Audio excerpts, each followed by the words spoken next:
कि murder mystery उलझ चुकी है। राधिका यादव की व्हाट्सएप चैट सामने आ गई है। बड़ी जानकारी आपको दे दें, चैट में राधिका ने घर से दूर जाने की बात भी लिखी थी। राधिका ने थोड़ा टाइम अकेले रहने की बात लिखी थी।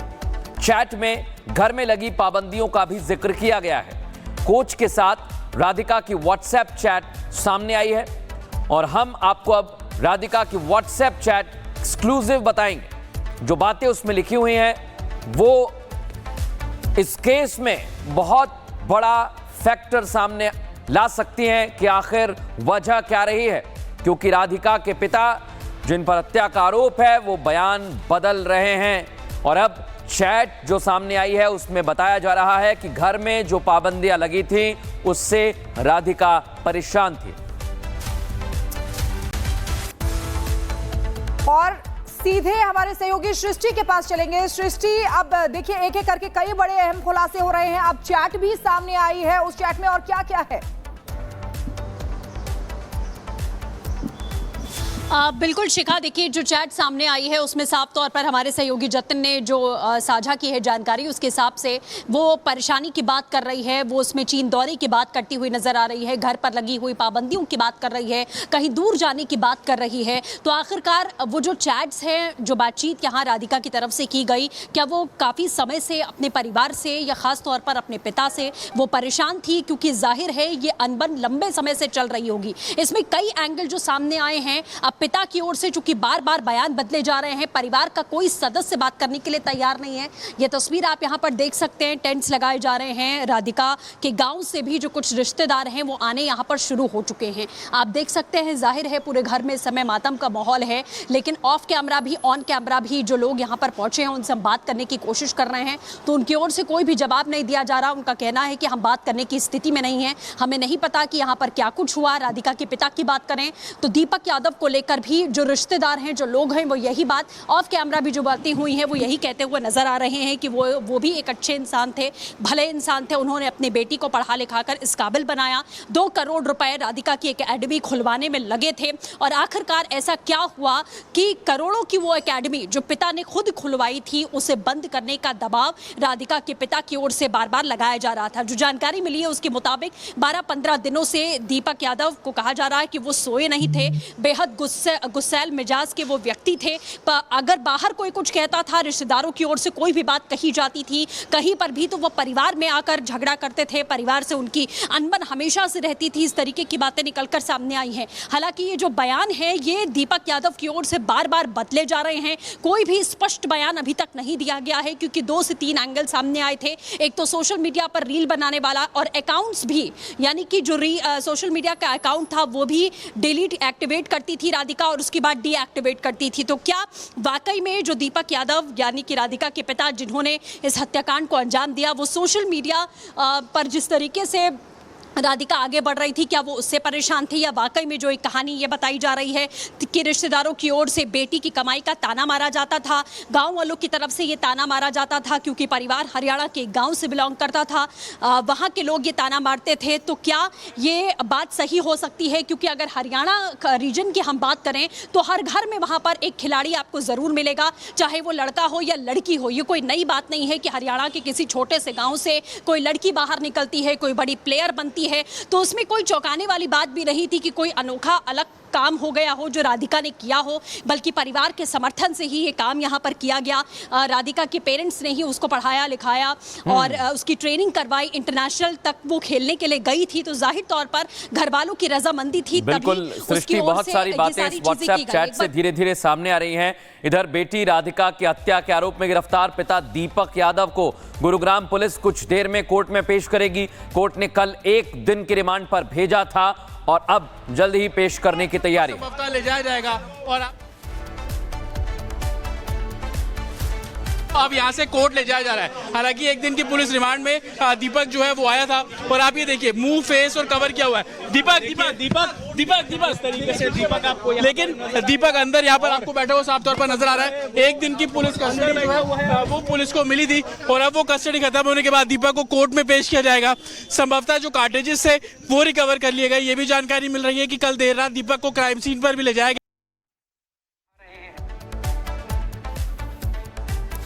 देखिए कोर्ट में पेशी होनी है और उसके बाद कल एक दिन की रिमांड पर भेजा गया था दीपक यादव को, और अब आगे कोशिश की जाएगी कि रिमांड को और बढ़ाया जा सके ताकि पूछताछ हो, पूछताछ में चीजें क्लियर हो सके। और इसी बीच आपको बता दें कि राधिका यादव के पूर्व कोच अंकित पटेल से रिपब्लिक भारत ने एक्सक्लूसिव बातचीत की है, वो भी सुनिए। अंकित सर हमारे साथ हैं, राधिका के कोच हैं। अंकित सर, कब आपसे वो ट्रेनिंग लेती थी, कितना टाइम आपने राधिका को ट्रेन किया? इतना ज़्यादा टाइम मैंने ट्रेन नहीं करा है, बट यहाँ पे मैंने कोविड के टाइम में जब 3-4 महीने यहाँ पे खेलने आती थी, बट मैं जानता ज़रूर उसके और उसके पापा को काफ़ी टाइम से हूँ। 10-11 साल की एज से, जब 12 साल से तब से खेल रही हो। मेरी जान पहचान उनसे हमेशा से रही है। और कब क्योंकि यहाँ के प्लेयर्स, हमारे प्लेयर्स उसके अगेंस्ट में भी मैचेस खेले हैं, तो वो उसके पापा हमेशा उसको ट्रैवल करते थे टूर्नामेंट्स में, प्रैक्टिस में, तो ऐसे मुलाकात हमेशा होती रही थी। और फिर वो भी गुड़गांव के, मेरी भी अकेडमी गुड़गांव के, तो that's how we know each other.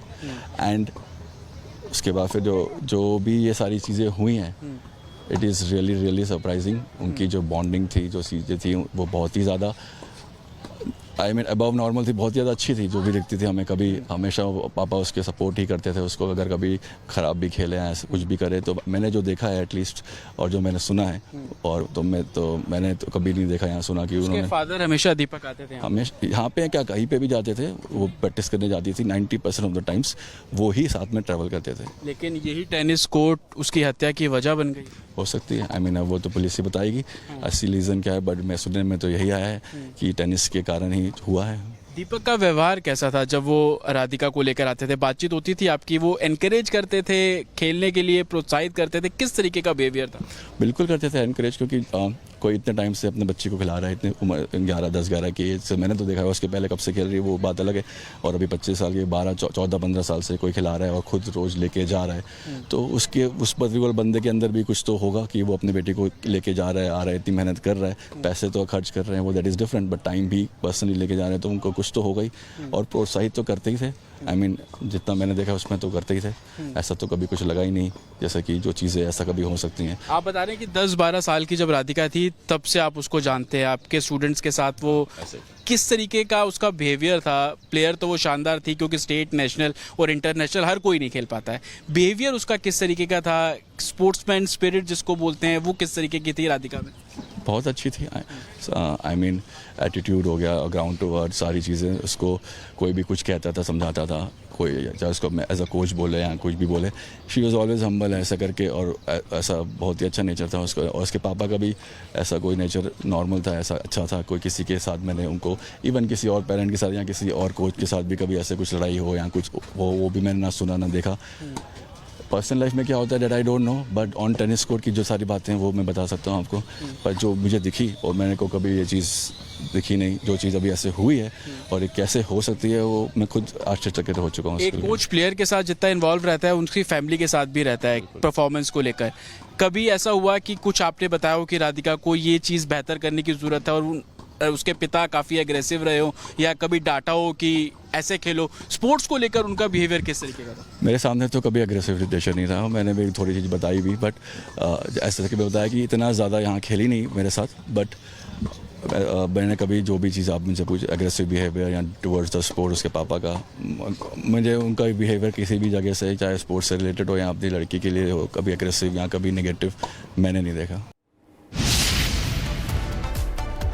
वहीं राधिका मर्डर केस की जांच में नए एंगल सामने आ रहे हैं। पुलिस ऑनर किलिंग से लेकर पारिवारिक विवाद तक के एंगल से जांच कर रही है।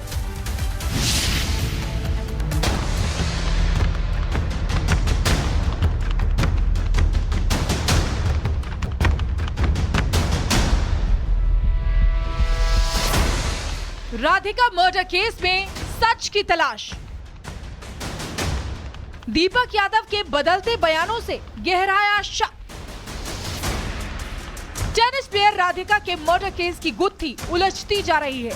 पिता के बदलते बयानों, करीबियों से मिली जानकारी के आधार पर पुलिस की जांच की दिशा लगातार बदल रही है। राधिका के पिता दीपक ने ये तो स्वीकार कर लिया कि हत्या उसने ही की है, लेकिन हत्या का उद्देश्य अभी तक साफ नहीं हो पा रहा है। पिता के दिए बयान सबूतों और परिस्थितियों से मेल नहीं खा रहे हैं। पुलिस के सामने कई तरह के सवाल हैं जिनका जवाब खोजना बाकी है। क्या राधिका की हॉरर किलिंग की गई? क्या लोगों के तानों की वजह से हत्या हुई? क्या लव जिहाद जैसा कोई मामला था? क्या पैसों की फिजूल खर्ची का विवाद था? क्या पिता की बात नहीं मानती थी राधिका? क्या अचानक आए गुस्से की वजह से हुई हत्या? एमिनेशन कहाँ पे कैसे बताया अभी तो कुछ? इसके इनकी जमीन है कासम गांव में, वहाँ से लेकर आना है। कौन सी गांव से सर? कासम कहाँ पे? रेवाड़ी के पास ही है। अच्छा रेवाड़ी। तो सर ये सब मारा क्यों, कुछ बता पाया है अभी? ये बता मोटिव तो अपने को कल बता दिया था। देख मोटिव तो जी बता दी, वही मोटिव है। टेनिस एकेडमी से नाराज? हाँ बस उसी से। हाँ उसी से। तो लेकिन सर इसका तो ऑलरेडी इतना किराया आता था, लाखों रुपए, फिर उसके बावजूद भी क्यों मारा, समझ में नहीं आया। ये कोई लव एंगल या फिर ऑनर किलिंग तो नहीं है? ऐसा कुछ नहीं है, ऐसा कुछ नहीं है। राधिका के परिवार को जानने वालों का दावा है कि पिता और बेटी का स्वभाव बेहद सरल और सहज था। दीपक ने ही लाखों रुपया खर्च कर बेटी के लिए टेनिस एकेडमी खुलवाई थी, जिसमें राधिका बच्चों को खेलना सिखाती थी। हत्या के आरोपी दीपक ने हमेशा से ही बेटी को आगे बढ़ने में मदद की। राधिका के खेल और पढ़ाई पर लाखों रुपए खर्च किए, लेकिन अचानक ऐसा क्या हुआ कि उसी पिता ने ही बेटी की हत्या कर दी? इस सवाल का जवाब फिलहाल किसी के पास नहीं है। कब से राधिका यहाँ पर आ रही थी, सिखा रही थी? उसने एकेडमी कब शुरू की? सर दिन तारीख तो नहीं बताया कि 1 महीना या 25 दिन कुछ ग्राउंड मतलब चलाया, उसके बाद में फिर चले गए। क्या रेंट पे लिया था? हाँ रेंट पे लिया था। ये तीनों कोर्ट उनके हैं जो हम देख रहे हैं? हाँ ये तीनों कोर्ट लिए थे सर। कितने बच्चे आते होंगे सीखने के लिए? सर अभी नई एकेडमी चालू करी थी तो वो एक बेटी आती थी, एक बेटा आता था। तो मतलब सिखा के और अपने चले जाते। वो सोच रहे थे कि और बच्चे आएंगे तो फिर मेरा काम और बढ़ जाएगा, तो फिर उन्हें कुछ लगा होगा कि काम नहीं कुछ मतलब क्या बढ़ रहा, अपने फिर मतलब डेली रोजाना आती थी? हाँ रोजाना आती थी। बताया जा रहा है कि दीपक यादव खुद भी बेहद संपन्न है, इसलिए बेटी के पैसों को लेकर ताने वाली शुरुआती थ्योरी पुलिस को हजम नहीं हो रही है। इस हत्याकांड को लेकर हर संभव एंगल से पड़ताल की जा रही है।